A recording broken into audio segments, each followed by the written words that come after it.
एरवी कुठलाही ब्लाऊज मी एकदम पटकन शिवते, म्हणजे साधारण तासाभरात तो ब्लाऊज माझा होऊन जातो. पण का माहिती हा जो ब्लाऊज आहे हा शिवताना मला खूपच प्रॉब्लेम्स येत आहेत. गेली 2 दिवस झाले मी हा ब्लाऊज शिवतीये. थोडासा शिवतीये, नंतर आळस आला म्हणून ठेवून टाकते. प्लस भाई म्हणजे असं नाही आहे की मी नवीन वगैरे शिवते, मी बरेच ब्लाऊजेस आहे ते सगळं शिवले. पण बऱ्याच वेळेला असं होतंय की ही बाई मी 3 वेळेला आलटून पलटून टाकली आहे, तर तरी पण हा सेम जो कट दोन्ही एकत्र यायला पाहिजे तो उलटाच येतोय.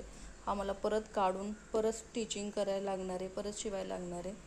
मग तुमच्यासोबतही असं होतं का की बाबा एखादा ब्लाऊज आपण शिवायला घेतलं आहे आणि कदाचित हा जो जो कपडा आहे ना त्यामुळे प्रॉब्लेम होतो आहे.